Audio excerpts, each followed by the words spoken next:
예수께서 12제자에게 명하기를 마치시고 이에 그들의 여러 동네에서 가르치시며 전도하시려고 거기를 떠나가시니라. 요한이 옥에서 그리스도께서 하신 일을 듣고 제자들을 보내어 예수께 여짜오되 오실 그이가 당신이오니이까?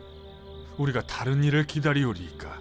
너희가 가서 듣고 보는 것을 요한에게 알리되 맹인이 보며 못 걷는 사람이 걸으며 나병 환자가 깨끗함을 받으며 못 듣는 자가 들으며 죽은 자가 살아나며 가난한 자에게 복음이 전파된다 하라.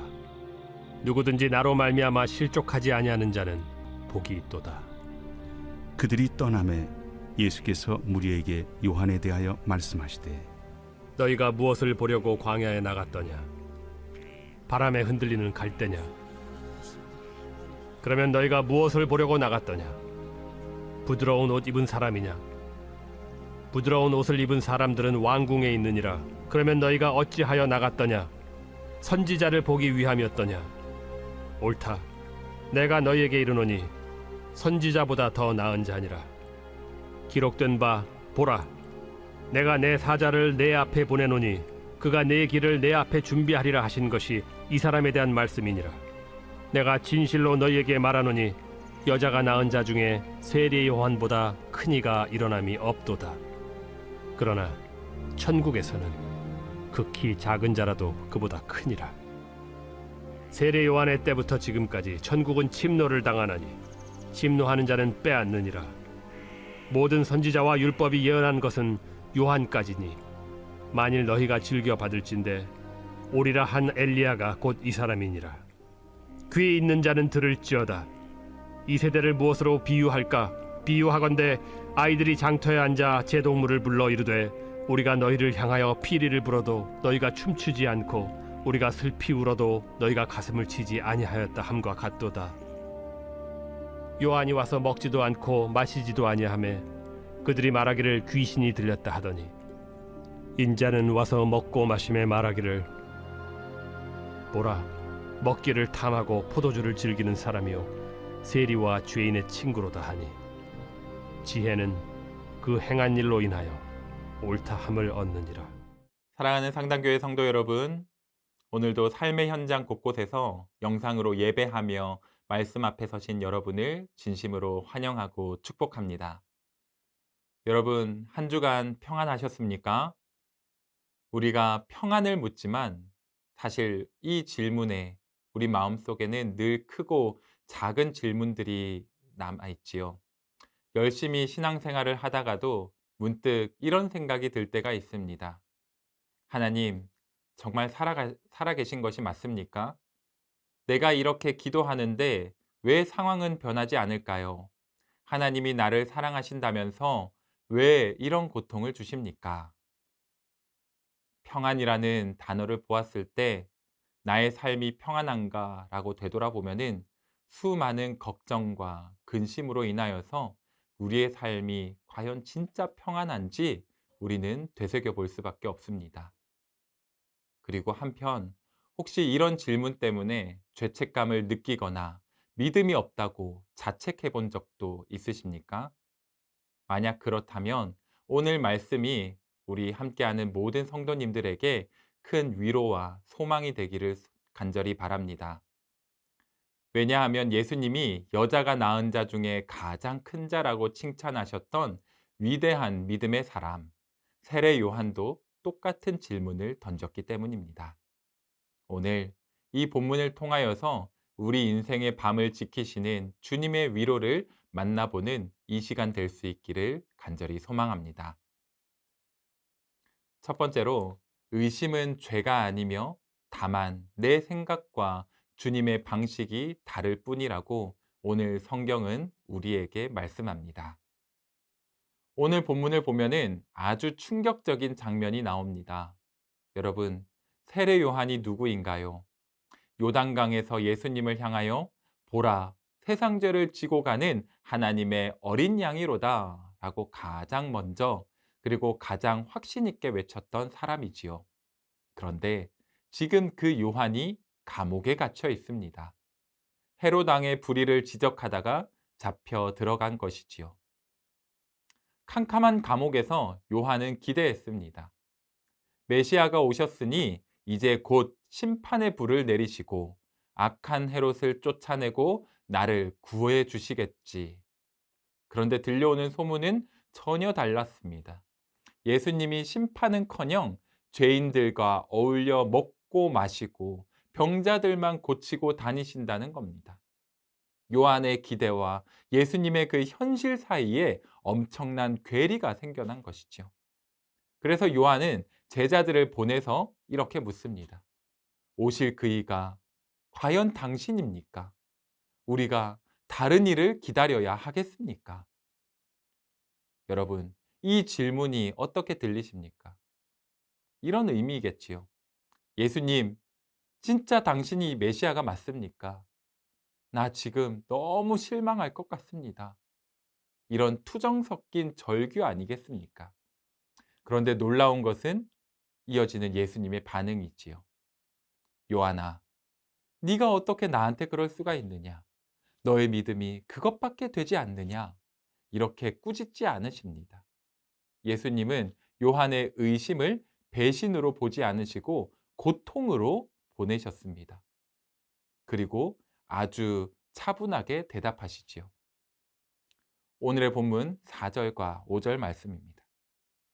예수께서 대답하여 이르시되 너희가 가서 듣고 보는 것을 요한에게 알리되 맹인이 보며 못 걷는 사람이 걸으며 나병 환자가 깨끗함을 받으며 못 듣는 자가 들으며 죽은 자가 살아나며 가난한 자에게 복음이 전파된다 하라. 자, 예수님은 감정적으로 달래지 않으십니다. 그리고 말씀의 팩트를 보여주시지요. 이 말씀은 이사야 35장과 61장에 나오는 메시아에 대한 예언입니다. 비록 요한이 기대했던 그런 심판의 도끼는 아니었지만 예수님은 치유와 회복이라는 당신만의 특별한 방식으로 하나님의 일을 하고 계셨던 겁니다. 사랑하는 성도 여러분, 우리가 시험에 드는 이유는 하나님이 일하지 않으셔서가 아닙니다. 그것은 바로 하나님이 내 방식대로 내가 원하는 때에 일하지 않으시기 때문입니다. 내 생각에는 지금 당장 문제가 해결되어야 할 것 같은데 주님은 침묵하시는 것만 같습니다. 내 생각에는 저 원수가 망해야 할 것 같은데 주님은 그냥 내버려 두시는 것 같습니다. 그럴 때 우리에게 의심이 찾아오지요. 하지만 여러분 기억하십시오. 내 이해를 넘어서는 곳에 하나님의 섭리가 있습니다. 예수님은 6절 말씀에서 이렇게 말씀하시지요. 누구든지 나로 말미암아 실족하지 아니하는 자는 복이 있도다 하시니라. 아멘. 이 말씀을 쉬운 말로 바꾸면 이렇습니다. 내가 너의 생각대로 움직이지 않는다 할지라도 나를 믿어줄 수 있겠느냐? 내 방식이 너를 실망시키는 것만 같다 할지라도 끝까지 나를 신뢰하는 자만이 진짜 복을 누릴 수 있단다. 사랑하는 성도 여러분, 오늘 혹시 이해되지 않는 그런 현실 때문에 마음이 상한 분 계십니까? 하지만 여러분의 기대와 다르다고 해서 하나님이 틀린 것이 결코 아닙니다. 하나님은 지금도 가장 선한 길로 여러분을 인도하고 계십니다. 내 그림을 내려놓고 하나님의 그림을 신뢰할 때 의심은 더욱 단단한 확신으로 변하게 될 줄 믿습니다. 자, 그리고 이어서 두 번째로 우리는 세상의 장단에 춤추지 말고 묵묵히 지혜의 길을 가야 한다고 오늘 성경은 우리에게 요청합니다. 예수님은 요한을 위로하신 뒤에 이 시대를 살아가는 우리들에게 아주 중요한 삶의 태도를 가르쳐 주십니다. 바로 세상의 평판에 휘둘리지 말라는 겁니다. 예수님은 이 시대를 장터에 앉아있는 아이들과 같다라고 말씀하시는데요. 오늘의 본문 16절과 17절의 말씀입니다. 이 세대를 무엇으로 비유할까? 비유하건대 아이들이 장터에 앉아 제 동물을 불러 이르되 우리가 너희를 향하여 피리를 불어도 너희가 춤추지 않고 우리가 슬피 울어도 너희가 가슴을 치지 아니하였다 함과 같도다. 자, 이 말씀이 과연 무슨 의미일까요? 이 말씀은 과연 이런 겁니다. 장터에서 아이들이 결혼식 놀이를 하면서 피리를 불기 시작합니다. 야, 즐거운 척 좀 해. 이제 춤을 출 시간이야. 그런데 친구들이 전혀 반응이 없습니다. 그러자 어떻게 합니까? 금방 장례식 놀이로 바꿔버립니다. 아이고, 아이고. 자, 이제 장례식 놀이니까 슬픈 척 해. 이제 울 시간이야. 계속해서 요구를 하고 큰 소리를 외쳐도 어떻게 합니까? 그런데도 전혀 반응이 없습니다. 그러자 결국은 화를 내고 자신의 놀이에 반응하지 않는 이들을 비난해 버리지요. 자기 기분대로, 자기들이 정해놓은 기준대로 남들이 움직여주기를 바라는 그런 유치하고 변덕스러운 모습, 이것이 바로 오늘 우리가 살아가는 세상이다라는 겁니다. 실제로 그들은 세례 요한이 와서 먹지도 않고 금식하며 거룩하게 사니까 뭐라고 합니까? 귀신이 들렸다고, 너무 독하다라고 비난을 합니다. 또 반대로 예수님이 오셔서 죄인들과 어울려서 즐겁게 먹고 마실 때 뭐라고 비난을 합니까? 먹기를 탐한다고, 예수님이 술주정뱅이와 같다고 비난을 하진 않습니까? 여러분, 이게 세상입니다. 세상은 결코 우리를 만족시킬 수가 없습니다. 우리도 세상을 결코 만족시킬 수가 없습니다. 여러분이 아무리 직장에서 너무 정직하면 어떻게 합니까? 융통성이 없다고 욕하는 이들이 있을 것입니다. 또 융통성이 있으면 어떻게 될까요? 아우, 저 사람은 첫마음을 잃었다고, 저 사람은 변했다고 욕할 겁니다. 교회 일을 열심히 하면 광신도라고 욕하고, 좀 소홀히 하면은 가짜라고 비난을 합니다. 이쪽 장단을 맞춰도 욕먹고 저쪽 장단을 맞춰도 비난을 받습니다. 우리가 왜 우울해할까요? 우리가 왜 자존감이 낮아질까요? 이 변덕스러운 세상의 장단에 내 인생을 맞추려 하기 때문입니다. 사람들의 좋아요와 평가에 목숨을 걸면 우리는 영원히 춤추는 인형의 꼴을 면하지 못할 것입니다. 그래서 예수님은 결론적으로 오늘 19절 끝부분에서 이렇게 선포하시지요. 지혜는 그 행한 일로 인하여 옳다함을 얻느니라. 아멘. 사랑하는 성도 여러분, 신앙생활을 하다 보면은 감옥에 갇힌 요한처럼 답답하고 흔들릴 때가 너무나도 많이 있습니다. 주님이 내 뜻대로 일해주지 않으셔서 서운할 때도 있지요. 하지만 그때가 바로 내 믿음이 자라는 시간인 것을 믿으시기 바랍니다. 내 좁은 식견을 내려놓고 크신 주님의 손을 신뢰하시기 바랍니다. 주님은 여러분을 결코 잊지 않으십니다. 단지 다른 방식으로, 더 깊은 방식으로 일하고 계실 뿐입니다. 그리고 세상의 소리에 너무 귀 기울이지 마십시오. 장터의 아이들 같은 그 세상은 여러분을 끊임없이 평가하고 조종하려 할 것입니다.